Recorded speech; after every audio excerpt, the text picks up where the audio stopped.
جب حج کے ایام آتے ہیں، قربانی کے ایام آتے ہیں، تو کثرت کے ساتھ حضرت ابراہیم اور حضرت اسماعیل کا ذکر خیر ہوتا ہے۔ ان کی ولادت کے دن بہت سارے لوگوں کو نہیں پتہ ہوگا، لیکن بعض دفعہ انسان زندگی میں ایسے کام کر جاتا ہے کہ انسان کی وجہ شہرت اس کام کے ساتھ منسوب ہو جاتی ہے۔ پیارے ابراہیم کے بہت سارے عظیم کام ہیں، لیکن اس میں کعبۃ اللہ کی تعمیر اور اپنے بیٹے کی قربانی، یہ وہ عظیم کام ہے کہ جب بھی قربانی کے دن آتے ہیں پیارے ابراہیم کی یاد تازہ ہوتی ہے۔ حضرت ابراہیم خلیل اللہ علیہ الصلاۃ والسلام صفِ انبیاء میں وہ نبی ہیں کہ جنہیں اللہ تعالیٰ نے اپنا خلیل فرمایا ہے۔ اللہ نے اپنا خلیل کہتے ہیں گہرے دوست کو، رازدار کو، جو ہر وقت اپنی جان قربان کرنے کے لیے تیار رہے، اسے خلیل کہتے ہیں۔ حضرت ابراہیم علیہ الصلاۃ والسلام نے جس گھر میں آنکھ کھولی، بعض کتابوں میں یہ بات موجود ہوگی کہ آپ کے چچا جو تھے، آپ کے والد جو تھے، وہ بت پرست تھے۔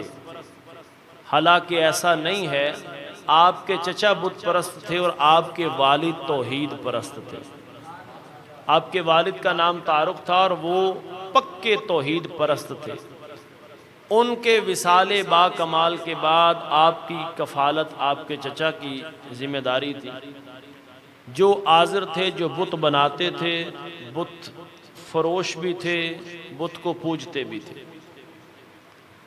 حضرت ابراہیم خلیل اللہ علیہ الصلاۃ والسلام جب تھوڑے بڑے ہوئے تو آپ کے چچا نے کہا کہ اے ابراہیم، چلو ہمارا یہی کام ہے، ہم بتوں کو بیچتے ہیں اور یہی ہمارا ذریعہ معاش ہے اور یہی ہمارا کاروبار ہے۔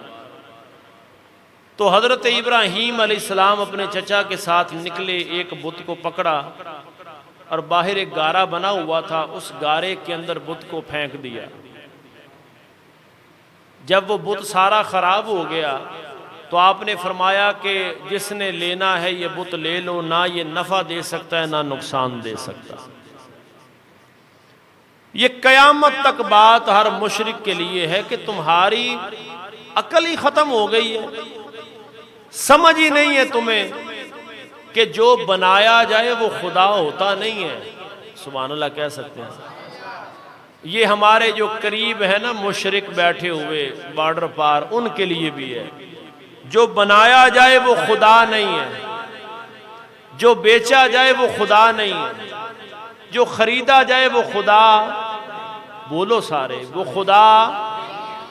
یہ لکڑی کا خدا ہے، یہ پتھر کا خدا ہے، یہ پلاسٹک کا خدا ہے، یہ گارے کا خدا ہے۔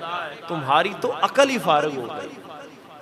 اللہ کی ذات وہ ہے جو نہ چکھنے میں آئے نہ سونگھنے میں آئے، نہ چکھنے میں نہ سونگھنے میں، نہ انسان کے ہاتھ اس تک پہنچ سکیں۔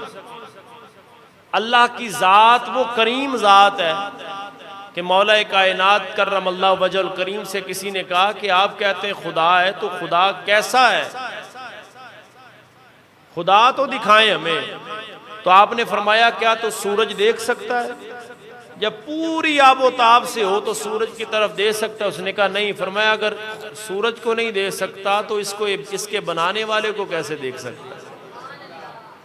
کیسے دیکھ سکتا ہے اس کے بنانے والے؟ تو لہٰذا آپ نے فرمایا کہ میں ان سے چچا بیزار ہوں۔ انہوں نے قید کیا، بابل میں ولادت ہوئی، وہاں سے نکلے ملک مصر آئے، پھر ملک شام گئے، پھر حرم کعبہ میں آئے، سفر میں زندگی گزری پیارے ابراہیم علیہ السلام سے۔